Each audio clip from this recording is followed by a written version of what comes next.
창조주의 인류구원 메시지 챕터 6 지구 멸망이 가까워진 이유 2023년 12월 21일 창조주의 메시지 우리 모두의 카르마, 지구의 판도라를 연 죄, 지구를 훼손한 죄. 그래서 이것은 지구 전체의 카르마. 모든 생물과 무생물들이 함께 책임져야 함.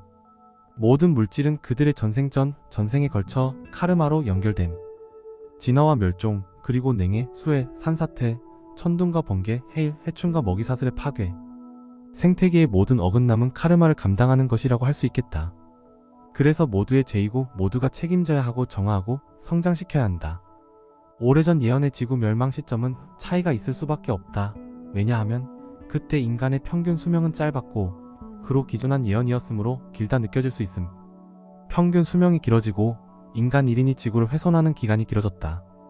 카르마는 탄생으로 정화해야 하는데 생존기간이 길어졌으므로 모든 질량 보존의 법칙이 어긋났다.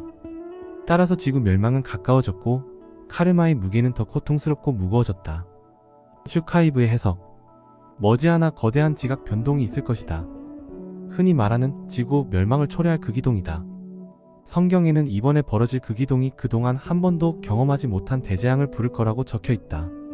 이때 지구는 완전 소멸한다고 해도 과언이 아니다. 유리엘 대천사는 인간이 크게 두 가지 원인을 제공했기 때문에 지구 멸망을 가져올 그 기동이 벌어진다고 말한다. 첫째, 지구의 판도라를 연 죄.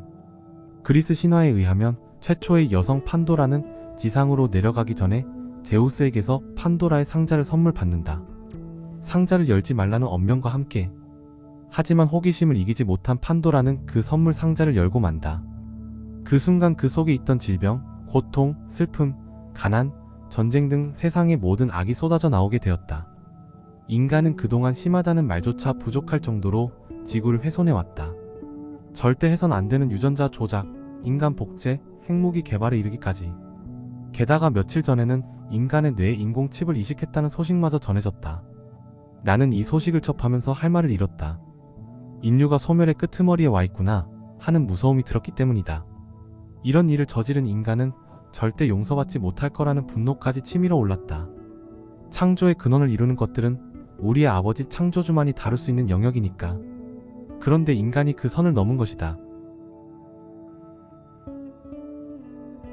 둘째, 지구를 훼손한 죄. 인간은 그동안 이기심을 발동해 무분별하게 산을 훼손하고 땅속에 구멍을 내고 물을 퍼올렸다. 지구의 혈액이라고 할 수 있는 석유를 고갈시켰으며 생명의 보고라고 할 수 있는 아마존 열대우림을 훼손했다. 지구의 산소 생산 20%를 담당하고 있는 지구의 허파를 파괴한 것이다. 이 외에도 인간이 지구를 훼손하며 지은 카르마는 헤아릴 수 없을 정도로 무겁고 많다. 우리가 사는 지구의 카르마 무게는 더는 감당할 수 없을 만큼 무거워졌다. 인간을 비롯한 지구 전체의 카르마를 만들어 온 책임은 식물과 동물, 무생물까지 모두에 다 있다고 할 수 있다. 모든 물질은 전생과 전전생에 걸쳐 카르마로 연결되어 있기 때문이다. 이 말은 현생에서 지은 카르마를 현생에서 정화, 소멸시키지 않는다면 다음 생이나 그 다음 생에서 해결해야 한다는 뜻이다. 그러지 않으면 계속 더해진 지구, 카르마 무게는 우리를 짓누르는 문제가 될 수밖에 없는 것이다. 사람들은 내게 언제 지구 기동이 일어나는지 묻곤 한다. 그런 질문을 받을 때마다 나는 아직도 인간들이 깨어나지 않고 있구나 생각하게 된다. 이는 마치 시험 문제를 풀기 위해 노력하기보다 선생님에게 정답을 알려달라고 하는 학생의 행태와 다를 바 없기 때문이다. 그러니 무엇보다 그 기동, 지구 멸망 전에 깨어나려고 노력하며 신성을 회복하는 과정, 태도가 중요할 것이다. 그런 깨달음의 과정을 생략한 채 지구 그 기동이 일어나는 날짜를 안다고 해서 과연 그날 살아남을 수 있을까? 설사 그 기동 때 운 좋게 살아남는다고 하더라도 몇 년 후 완전 소멸되는 지구 멸망 때는 어떻게 될까? 단언컨대 그날은 여러 신도, 천사들도 나도 모른다. 내 아버지 창조주께서만 아시는 일이다. 다만 언제쯤 일어날지 힌트 정도는 알고 있다. 그리고 지구 기동이 벌어지기 직전 아버지께서는 내게 그 시기를 알려주실 것이다. 내가 해야 할 일들이 있기 때문이다. 하지만 나는 아버지로부터 받은 그 날짜와 시간을 세상에 알려선 안 된다. 세상이 혼란에 빠질 것이기 때문이다. 우리가 할 일은 그날이 언제 올지 궁금해하지 말고 지금 하는 일에 최선을 다하며 깨어있으려 애쓰는 것이다. 그동안 수많은 예언가가 지구의 그 기동과 멸망에 대해 이야기해왔다. 그러나 그들이 예상했던 시기가 지나도 그 일들은 일어나지 않았다. 유리엘 대천사는 이렇게 그 이유를 자세히 이야기하고 있다.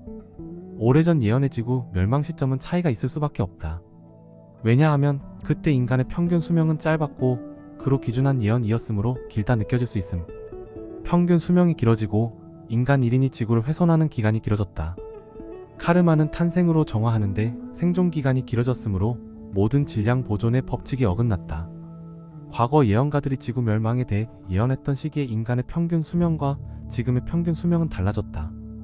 그리고 인간은 육신을 벗은 후 사후 세계에 갔다가 카르마를 정화, 소멸시키기 위해 윤회해왔다. 그런데 인간의 수명이 길어짐으로써 각자의 영혼이 지은 카르마가 빠르게 정화, 소멸하지 않았다. 그 결과 질량 보존의 법칙에서 어긋나게 된 것이다. 이에 따라 지구 전체의 카르마의 무게가 수천 년, 수백 년 전과 달라진 것이다. 그럼에도 불구하고 한 가지 확실한 것은 지구의 시대가 끝나가고 있다는 것이다. 인류는 절대 이를 피할 수 없다.